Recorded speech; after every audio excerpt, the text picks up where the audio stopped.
ಏನೋ ಕಾಂಗ್ರೆಸ್ ವಿಚಾರಕ್ಕೆ ಬರೋಣ. ಕಾಂಗ್ರೆಸ್ನಲ್ಲಿ ಸಚಿವ ಸಂಪುಟ ಸರ್ಜರಿ ಸದ್ದು ಸಿಕ್ಕಾಪಟ್ಟೆ ಜೋರಾಗಿದೆ. ಸಚಿವ ಸಂಪುಟ ಪುನರ್ರಚನೆಗೆ ಹೈಕಮಾಂಡ್ ಗ್ರೀನ್ ಸಿಗ್ನಲ್ ಕೊಟ್ಟಿದೆ. ಸೊ ಅಲ್ಲಿಗೆ ಹೈಕಮಾಂಡ್ ಮಟ್ಟದಲ್ಲೂ ಕೂಡ ಸಿದ್ದರಾಮಯ್ಯನವರಿಗೆ ಒಂದು ಹಂತದ ಜಯ ಅಥವಾ ಸಿದ್ದರಾಮಯ್ಯನವರ ಕೈಯೇ ಮೇಲಾಗಿದೆ ಎಂದು.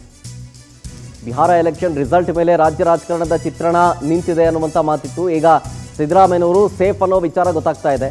ಸಂಪುಟ ವಿಸ್ತರಣೆ ಮಾಡೋದಕ್ಕೆ ಅನುಮತಿಯನ್ನು ಪಡೆದಿದ್ದಾರೆ ಸಿಎಂ.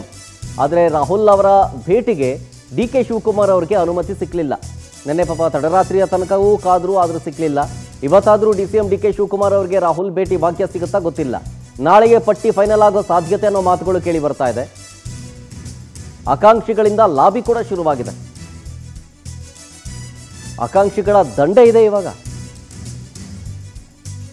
ಯಾವಾಗ ಕಾಂಗ್ರೆಸ್ ಜಯಬೇರಿ ಬಾರಿಸಿ ರಾಜ್ಯದಲ್ಲಿ ಅಧಿಕಾರದ ಚುಕ್ಕಾಣಿ ಹಿಡಿತೋ ಅದಾದ ನಂತರ ಮಿಸ್ ಆದಂತಹ ಸಚಿವ ಸ್ಥಾನದ ಆಕಾಂಕ್ಷಿಗಳು ಈಗ ಕಾಯ್ತಾ ಇದ್ದಾರೆ ಬಕಪಕ್ಷಿಗಳ ರೀತಿಯಾಗಿ. ನಮಗಾದರೂ ಈ ಬಾರಿ ಚಾನ್ಸ್ ಸಿಗುತ್ತಾ ಅಂತ.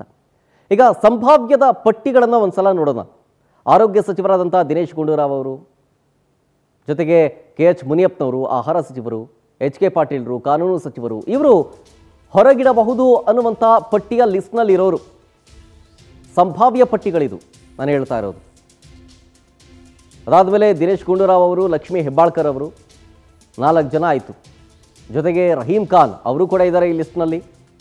BK ಹರಿಪ್ರಸಾದ್ ಇದ್ದಾರೆ, ವಿಧಾನ ಪರಿಷತ್ ಸದಸ್ಯ. RV ದೇಶಪಾಂಡೆ ಅವರಿದ್ದಾರೆ, ಶರಣ ಪ್ರಕಾಶ್ ಪಾಟೀಲ್ ಇದ್ದಾರೆ, NS ಬೋಸರಾಜು ಅವರಿದ್ದಾರೆ. ಹೀಗೆ ಏನಿಲ್ಲ ಅಂತಂದ್ರೂ ಒಂದು 10 ಜನರ ಲಿಸ್ಟ್ ಇದೆ. ಸಾಧ್ಯತೆ ಇದೆ.